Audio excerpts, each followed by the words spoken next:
एक आंख के ऑपरेशन के बाद श्रीमती एनजी को पता चलता है कि वह अस्थायी रूप से अंधी हो जाएगी और उसकी आंखों को पूरी तरह से ठीक होने में 3 दिन लगेंगे। सौभाग्य से उसने सफल सर्जन जैक एनजी से शादी की है, जिसका अर्थ है कि वे एक नौकरानी का खर्च उठा सकते हैं। मई घर के सभी कामों की प्रभारी है और अभी भी उसके पास उस पुलिस वाले दोस्त के साथ फ्लर्ट करने का समय है, जिसने संगीत कार्यक्रम में एक लोकप्रिय गायक को देखने के लिए टिकट प्राप्त किया है। मई उसके साथ जाना स्वीकार करती है, लेकिन केवल तभी जब वह पहले उसके लिए एक एहसान करता है। उसे विकसित होने के लिए जैक की फोटो रोल लेने की जरूरत है, क्योंकि वह ऐसा करना भूल गई थी और अपने बॉस के साथ परेशानी नहीं चाहती थी। श्रीमती एनजी के लिए अंधेपन का पहला दिन अच्छा रहा। जैक स्थिति का उपयोग उसे बहुत चिढ़ाने के लिए करता है और वे एक साथ मजे करते हैं। दुख की बात है कि जैक अपनी पत्नी के ठीक होने के दौरान उसके साथ नहीं रह सकता, क्योंकि मकाओ में उसे एक सम्मेलन में भाग लेना है। जाने से पहले वह श्रीमती एनजी का सेल फोन अपने साथ ले जाता है, क्योंकि वह अपना फोन चार्ज करना भूल गया था। यही वजह है कि वह उसे पालतू लगभग भाग जाता है, लेकिन उसे सैम नामक एक आदमी द्वारा पकड़ा जाता है, जो तुरंत जानवर को अपने कुत्ते के घर से बांध देता है। सैम यहाँ जैक को देखने आया है। जाहिर तौर पर वे एक साथ स्कूल जाते थे और जैक ने बाद में सैम की पत्नी का ऑपरेशन किया। श्रीमती एनजी उसे पीने के लिए आमंत्रित करती है, लेकिन सैम छोड़ने का फैसला करने से पहले केवल उसे अंदर जाने में मदद करता है। श्रीमती एनजी सोफे पर सो जाती है और शाम को बाहर एक तूफान खोजने के लिए उठती है। मई अभी तक वापस नहीं आया है, जो चिंताजनक है, लेकिन जो वापस आता है वह सैम है, जो घंटी बजाता है और बताता है कि मौसम के कारण उसे टैक्सी नहीं मिल पाई है। संदेह के बिना श्रीमती एनजी उसे अंदर आने की अनुमति देती है और कुछ भोजन और गर्म चाय साझा करती है। वह उसे जैक के कुछ कपड़े उधार लेने की अनुमति भी देती है।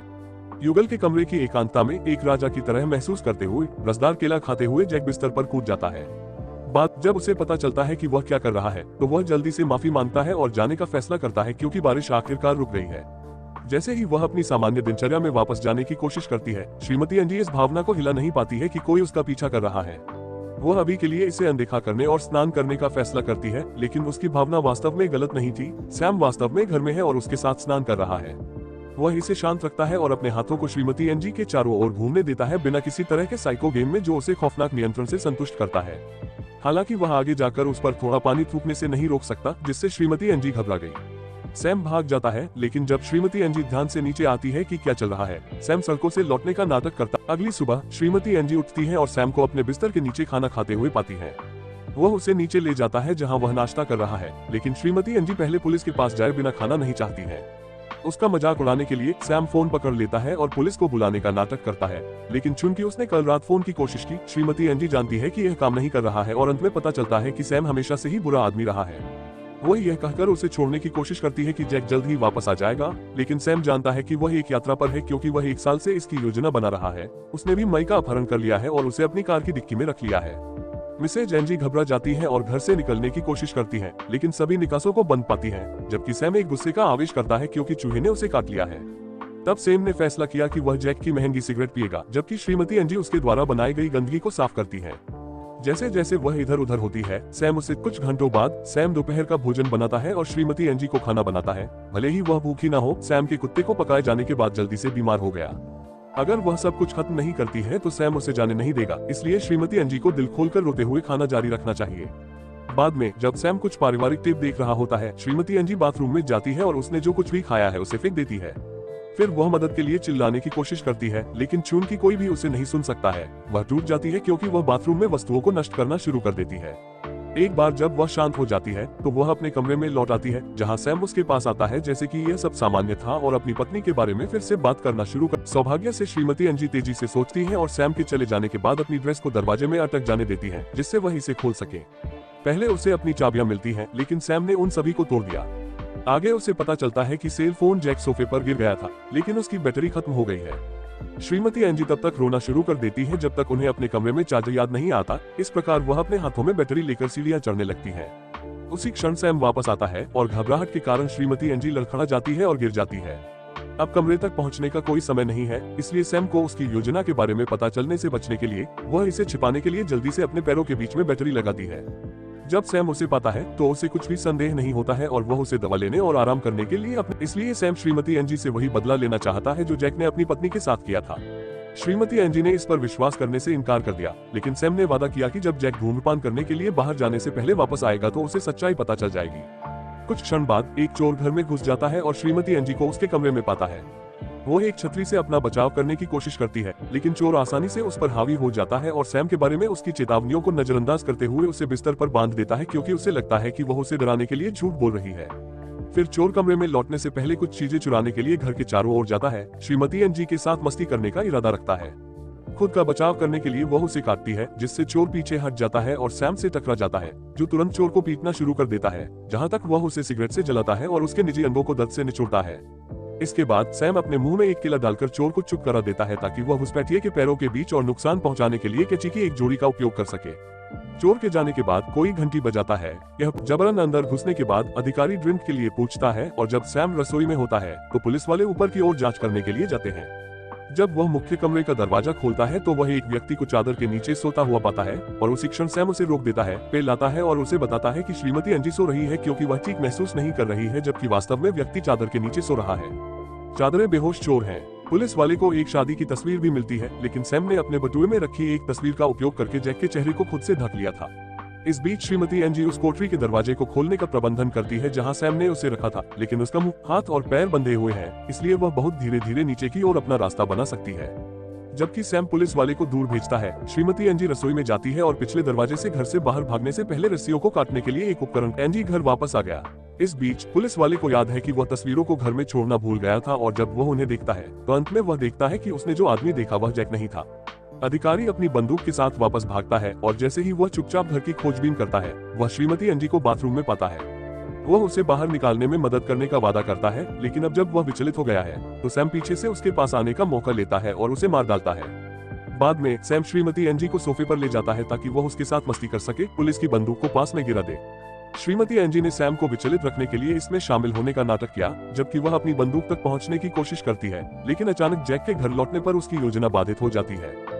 स्पष्ट रूप से वह सोचता है कि यह एक सामान्य मामला है, इसलिए जैक सैम को अपनी पत्नी से दूर धकेल देता है और मिसेज एनजी की ओर उसके विश्वासघात के लिए चिल्लाने से पहले उसे कई बार लात मारता है। दुर्भाग्य से यह उसे रोकने के लिए पर्याप्त नहीं है, और जैक को मारने के लिए वापस जाने से पहले सैम सिर्फ पोकर लेता है। ऐसा लगता है कि सैम अभी भी यह नहीं बता सकता कि श्रीमती एनजी फिर से देखना शुरू कर रही है, इसलिए वह इसका फायदा उठाकर घर के आसपास की विभिन्न वस्तुओं को पकड़ती है और एक योजना बनाती है। वह फर्श पर थंबटेक्स का एक गुच्छा फेंकती है, और जब सैम उसकी तलाश करते हुए उन पर कदम रखता है, श्रीमती एनजी उसे पीछे से आश्चर्यचकित करती है और अपने दुश्मन के चेहरे को जलाने के लिए लाइटर के साथ स्प्रे कैन का उपयोग करती है। दुर्भाग्य से स्प्रे तेजी से काम करना बंद कर सकता है। श्रीमती एनजी को नए उपकरण लेने के लिए रसोई में भागना पड़ता है। इस बार वह जमे हुए भोजन के टुकड़े से मारने से पहले सैम की आंखों पर कुछ पाउडर फेंकती है। सैम फायर पोकर से अपना बचाव करने की कोशिश करता है, लेकिन वह अच्छी तरह से नहीं देख पाता है, और चूंकि फिर वह वापस रसोई में भाग जाती है, जहां वह बियर के डिब्बे का एक गुच्छा पकड़ लेती है और उन्हें माइक्रोवेव में रख देती है। इसे एक दरवाजे के पीछे छिपने से पहले चालू कर देती है। सैम उसके पीछे जाने की कोशिश करता है, लेकिन जब वह दरवाजा खोलने की कोशिश करता है तो माइक्रोवेव फट जाता है और उसे बाहर निकाल देता है। श्रीमती एनजी बाहर आती है, यह सोचकर कि यह अंततः सुरक्षित है, लेकिन सैम वास्तव में जाग गया है और उस पर हमला करने की कोशिश करता है। कोई अन्य विकल्प नहीं होने के कारण श्रीमती एनजी फायर पोकर को पकड़ लेती है और सैम को इससे मार देती है। बाद में श्रीमती एनजी लिविंग रूम में जाती है और अपने पति को क्षमा मांगते हुए पाती है। श्रीमती एनजी ने उसे माफ करने से इनकार कर दिया, क्योंकि यह उसकी गलती है कि वह अब एक कातिल है, लेकिन जैसे ही वह उस पर चिल्लाने के करीब आती है, उसे पता चलता है कि सैम जैक के शरीर के पीछे उसके होने का नाटक कर रहा था। मिसेज एनजी के लिए यह आखिरी तिनका है। अपनी बेटी के खिलौनों से चिपके हुए रे सोचता है कि क्या करना है और एक पुलिस कार को देखता है। वह अधिकारियों की ओर दौड़ता है और सबूत के तौर पर उन्हें अपनी आईडी और अपने परिवार की एक तस्वीर दिखाते हुए जो हुआ उसकी पूरी कहानी बताता है। ये गंभीर आरोप है और पुलिस ने इमारत में प्रवेश करते ही जेफ को देखने के लिए जांच करने का फैसला किया। जेफ उन्हें बताता है कि उसने जो कुछ भी किया वह अस्पताल की सुरक्षा के लिए किया, लेकिन अधिकारी अभी भी पेरी के बिस्तर की जांच करने का फैसला करते हैं। वे डॉक्टर लुकाडो से भी मिलते हैं, जो एक ही कहानी बताता है, और पुलिस उसे डॉक्टर को बुलाती है बर्थरम सब कुछ साफ करने के लिए। वे कैच स्कैनर के साथ कमरे को भी देखना चाहते हैं, इसलिए सभी को तीसरी मंजिल पर ले जाया गया, जबकि रे ने इस ओर इशारा किया कि उसने अपनी पत्नी और बेटी को निचले स्तरों पर ले जाया था, ऊपर नहीं। कंप्यूटर लॉग दिखाते हैं कि उस समय कोई स्कैन नहीं किया गया था जब रे कहते हैं कि पेरी यहाँ थी, लेकिन यह अभी भी रे के लिए पर्याप्त सबूत नहीं है और वह अस्पताल पर अपने परिवार को कहीं और ले जाने का आरोप लगाता है। बर्थरम के आने की प्रतीक्षा करते हुए नस पुरानी प्रवेश पत्रक के लिए कचरा खोजती है और रे का नाम ढूंढती है, लेकिन यह केवल यह साबित करता है कि वह यहाँ अकेला था। बर्थरम कुछ ही समय बाद आता है और पहले जो हुआ उसे साझा करता है। वे अकेले पहुंचे, यह दावा करते हुए कि वह एक कार दुर्घटना में थे और वोल्फ द्वारा देखा गया था, जिन्होंने रे के अनिश्चित व्यवहार पर ध्यान देने पर बर्थरम से दूसरी राय मांगी। बर्थरम सिर का स्कैन कराना चाहता था, लेकिन रे ने मना कर दिया, यह दावा करते हुए कि वह अपनी पत्नी एबी के पास वापस जाना चाहता है, जो बाहर इंतजार कर रही थी। जब रे बताते हैं कि एबी मर चुका है और बर्थरम ने प्रश्नावली से जानकारी चुरा ली है, तो पुलिस अधिकारियों को संदेह होने लगता है और जेफ अंततः इस मामले को शांत करने के लिए एक समाधान पेश करता है, सुरक्षा कैमरे। रिकॉर्डिंग शो में रे अकेला है, हालांकि वह कसम खाता है कि उसकी पत्नी ठीक कैमरे के नीचे बैठी है और स्क्रीन पर दिखाई नहीं दे रही है। उसे भी संदेह हो जाता है क्योंकि कुछ गड़बड़ियां हैं जो जेफ इसे एक पुरानी प्रणाली होने के लिए दोषी ठहराते हैं। गोपनीयता के मुद्दों के कारण ईआर क्षेत्र के अंदर कैमरे नहीं है, लेकिन अधिकारियों के पास अस्पताल की तलाशी लेने का कोई कारण नहीं है, खासकर बिना वारंट के। यह साबित करने के लिए बेताब कि वह कुछ भी नहीं बना रहा है, रे कठिन सोचता है और एक विचार के साथ आता है। गैस स्टेशन पर क्लर्क को अपनी कहानी साबित करने में सक्षम होना चाहिए। इस प्रकार पुलिस अधिकारी स्टेशन को फोन करते हैं और इस क्लर्क को कुछ समय के लिए खोजने का अनुरोध करते हैं। प्रश्न: उस समय बर्थरम ने उन्हें ईआर वार्ड में आने के लिए कहा क्योंकि एक नर्स को कुछ मिला है। यह पेरी का पीला दुपट्टा है, उस पर थोड़ा खून है, लेकिन चूंकि यह रे के माथे से आया है, यह अभी भी लड़की की उपस्थिति को साबित करने के लिए पर्याप्त नहीं है क्योंकि रे इसे खुद ला सकते थे। डॉक्टर बर्थरम रे को बताते हैं कि सिर में चोट लगने पर भ्रमित होना या चीजों को मिलाना असामान्य नहीं है, जिससे रे टूट जाता है क्योंकि वह कसम खाता है कि वह सच कह रहा है। लुकाडो द्वारा उनकी बातचीत अचानक बाधित हो जाती है, जो डॉक्टर जैकब्स को अपने साथ ले आया है। जैकब्स एक मनोचिकित्सक है और वादा करता है कि वह रे को उसके परिवार को खोजने में मदद करना चाहती है क्योंकि हर कोई इस बात से चिंतित है कि अब उनके साथ क्या हुआ है। वह रे को एक निजी कार्यालय में ले जाती है और खुलासा करती है कि उन्हें आखिरकार एक फाइल मिल गई है, लेकिन यह पेरी की नहीं है, यह रे की है। जैसा कि जैकब्स जोआन, पेरी और कार दुर्घटना के बारे में कई सवाल पूछते हैं जिसने एबी को मार डाला, रे अधिक से अधिक घबरा जाता है। शपथ लेता है कि एबी के मरने के बाद से उसने शराब नहीं पी है, जो उसकी गलती थी। जैकब्स सोचते हैं कि जोआन और पेरी को कुछ हुआ है, इसलिए उन्हें निर्माण स्थल को देखना चाहिए। उन्हें लगता है कि वे अभी भी वहां हो सकते हैं। अधिकारी जैकब्स की सलाह का पालन करते हैं और कैनाइन यूनिट को अपने साथ आने के लिए बुलाते हैं। गैस स्टेशन बंद है और पुलिस स्टेशन में कोई भी क्लर्क का पता नहीं लगा पाया है। गड्ढे में कुत्तों को पेरी का कॉम्पैक्ट और रक्त की मात्रा मिलती है जो एक जीवित व्यक्ति से संबंधित नहीं हो सकती। पुलिस रे के इस दावे को नजरअंदाज करती है कि यह उसके सिर की चोट से आती है और तय करती है कि यह अब एक अपराध स्थल है, इसलिए वे सीएसआई इकाई को बुलाते हैं। डॉक्टर जैकब्स रे के पास जाते हैं और उनकी यादों के माध्यम से उनका मार्गदर्शन करते हैं क्योंकि वह अंत में पता लगाती है कि क्या हुआ था। कोई कुत्ता नहीं था।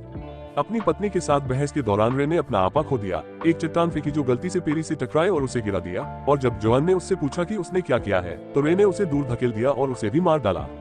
जैकब्स एक रोती हुई रे को समझाते हैं कि कभी कभी मन खुद को आघात से बचाने के लिए वैकल्पिक वास्तविकताओं का निर्माण कर सकता है, लेकिन यह केवल रे को उसकी उस सुन्न अवस्था में प्रवेश करने का कारण बनता है। जब अधिकारियों में से एक हत्या के संदेह के तहत उसे गिरफ्तार करने के लिए आता है तो रे अंत में पुलिस कुत्तों में से एक के भौंकने के लिए धन्यवाद देता है। यह पता चलता है कि पहले से जंगली कुत्ता फिर से प्रकट हो गया है। हर चीज का सबूत पाने के लिए उत्साहित, रे पुलिस वाले पर हमला करता है और उससे बंदूक ले लेता है। इसका इस्तेमाल वह करता है जैसा वह कहता है। जैकब्स के रिमाइंडर को नजरअंदाज करते हुए कि उन्होंने इस बार भी कुत्ते की कल्पना की, रे सभी को गैस स्टेशन के बाथरूम में ले जाता है और जैकब्स का कुंजी कार्ड लेने के बाद उन्हें लॉक कर देता है।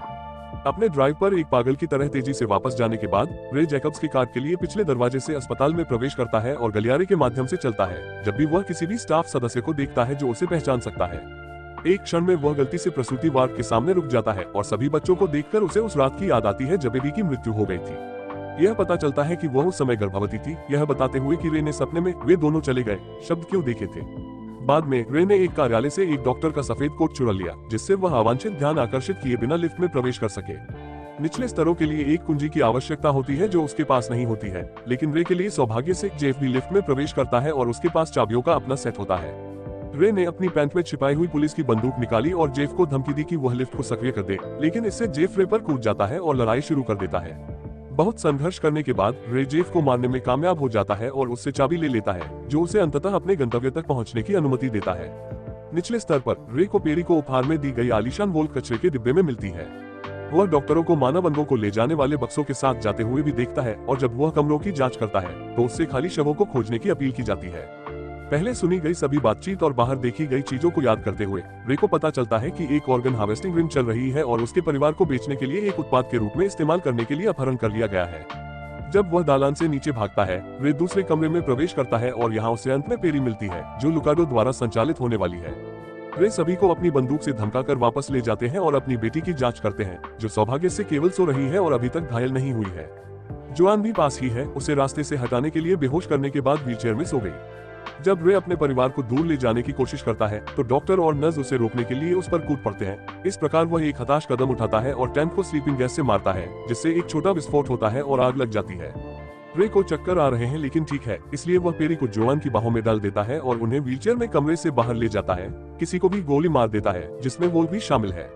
लिफ्ट में एक त्वरित यात्रा पुलिस के आने से पहले परिवार को इमारत से तेजी से बाहर निकालती है और जैसे ही रे अपनी बेटी और पत्नी के लिए गाना गाते हैं, अंत में पता चलता है कि वास्तव में क्या हुआ था। जैकब सही थे, रे ने अपने परिवार को मार डाला था और फिर उन्हें अस्पताल ले जाने के लिए मतिभ्रम किया था। निचला स्तर सिर्फ मुर्दागर हुआ करता था और रे ने जो शरीर देखे वे सामान्य थे, उन्होंने केवल उनके खालीपन की कल्पना की थी। जब उसने लुकाडो को पाया तो वह एक सामान्य रोगी का शव परीक्षण कर रहा था, लेकिन रे के मस्तिष्क ने इसे पेरी में बदल दिया और अब वह अपनी कार की पिछली सीट पर एक यादृच्छिक व्यक्ति को ले जा रहा था। असली पेरी और जोआन हमेशा से कार की डिक्की में रहे हैं। देखने के लिए धन्यवाद। इस तरह के और वीडियो के लिए सदस्यता लें और चैनल को बढ़ने में मदद करें।